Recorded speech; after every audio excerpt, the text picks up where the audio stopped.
So yan guys, magluluto na naman ako. Magluluto ako ng dinner dahil may bisita nga si among lalaki. Ngayon magpa-fried pala ako ng egg na mayroong hipon na maliliit. Siyempre ipapry ko muna yung hipon para maluto siya. At ito ay tumatalsik dahil mamantika. Agoy!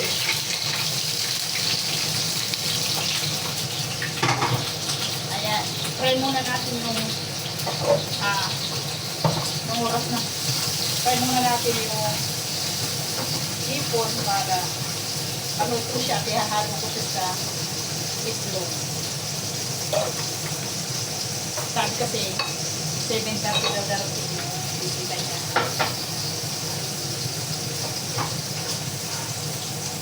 Pinipin pa lang naman.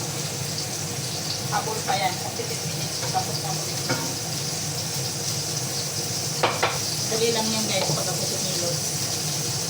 Kung umilod ito, madali lang ito. Lagyan natin ng tubig para malasa. Mahala na si Patman. Hindi man nilalagay. Lamig sila. Sinalagay ko na pala yung aking itlog. Pakita ko sa inyo guys yung aking pinitong itlog. Pati kayo ba papatakam? Wow! Yan ang aking niloto.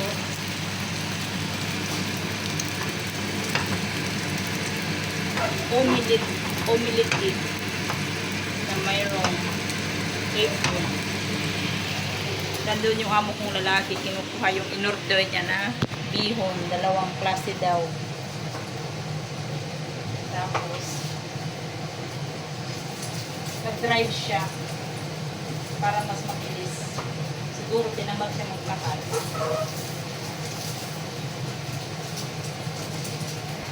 Hindi pa siya pwede paligtarin guys.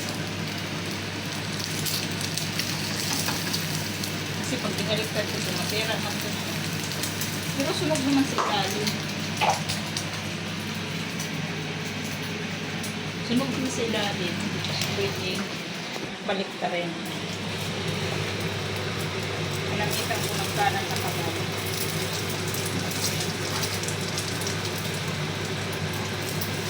Sunog na sa ilalim.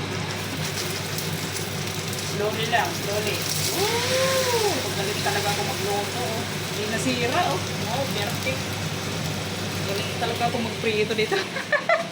Punsonira nga. Hindi nasira yung itlog. Galing tayo magluto, guys.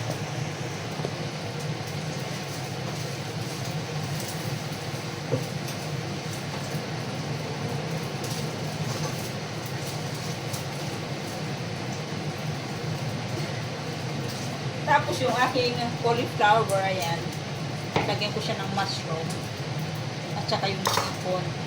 Ayan, para may lasa din, kaya nilagyan ko siya ng hipon. Malaki yung ano, malaki yung hipon na yung hipon.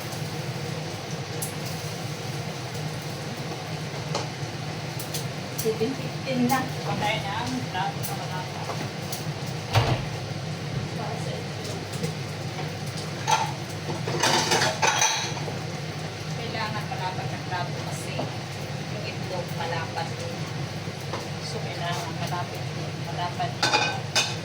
Mabuti na lang hindi ako kumuha ng in-order niya ng bihon kasi malayo na lang ako.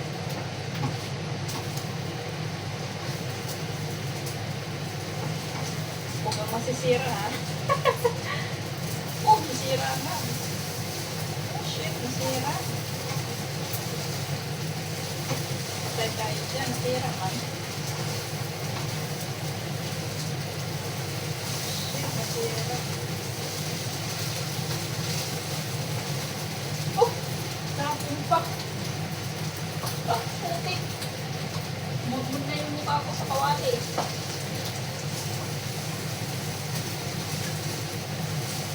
Kanina lang pala maganda yun.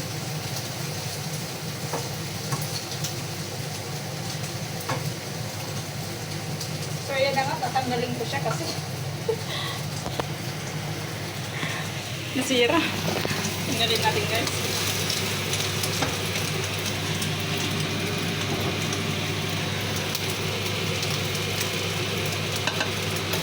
Ayan na.